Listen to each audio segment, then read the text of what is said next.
សំឡងហើយដាច់ពេលមិនដឹងរួចអូនពឹងបងជូនទៅទាំងអូនឆ្ងាយជួបប្រងឆោមឆ្ងាយគួរសាប់ហើយណាសុំម្ដងកាត់ទីកាត់ខ្មុំជូនកត់ទាំងចាំអូនឲ្យជូនដោយស្ម័គ្រចិត្ត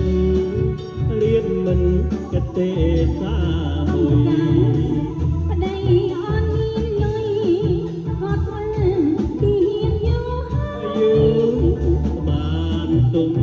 នេះបាត់ចំប្រពន្ធគេប្តីទីហ៊ានលោកអើយមិនទេគាត់ប្រាប់បងឆ្លើយបងលាសិនហើយអោប្រលឹងចុងសក់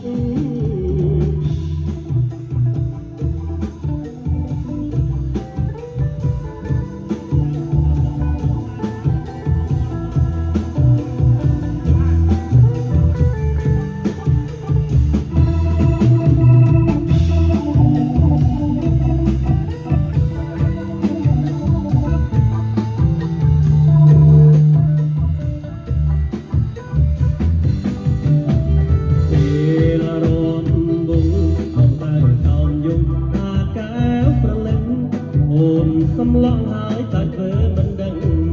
រួចអូនពឹងបងជូនទៅទាំងអូនឆ្ងាយជួបប្រងឆោមឆ្ងាយគួរសាប់ហើយណាសុំម្ដងកាត់ទីកាត់ខ្មុំជូនដល់ទាំងចាំអូនឲ្យជូនដោយស្ម័គ្រចិត្តរៀបមិនគិតទេសាហើយ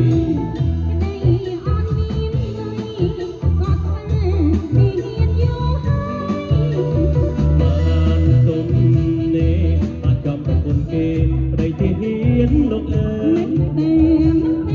ក៏ប្រាប់បងឆ្លើយបងលាសិនហើយអោប្រលឹងចង់សក់ស្រអែបគឺខ្ចីតើស្រីឈ្មោះអ្វីប្រលឹងបងសួរចង់ដឹងនឹងគោជាគូវាសនាស្រីស្រស់ស្គាល់គួចលួចចាបន្ទុយនេត្រាបាញ់ព្រួយស្នេហាចំអោរាខ្ញុំអូនឈ្មោះកាកាជីកាต้องក្រពងតាំងពីតូចដល់ធំនេះឈ្មោះខ្ញុំមិនតាក្រាប់ញីសពប្រសាណៃស្គាល់ឈ្មោះមិនស្គាល់ទៀមទីចុះគេរាប់ប្រព្រីព្រិតមិនសួរគេផងតែអូនកាកា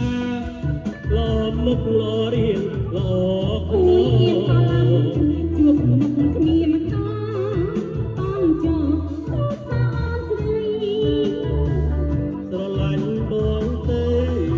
បងជាមេស្រុកក្រុងថ្មីមានស្រុកคนคุยរកគុណកាចណាស់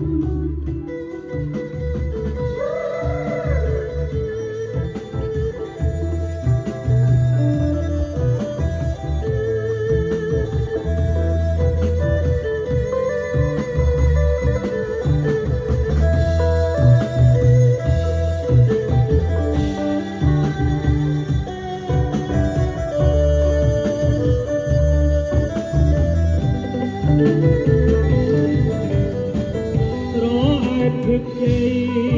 តើស្រីឈ្មោះអ្វីប្រលឹងបងសួរចង់ដឹងនឹងគោជាគូវាសនាស្រីស្រស់ស្គាល់គួចលួចចាបន្ទុយនេត្រាបាញ់ព្រួយស្នេ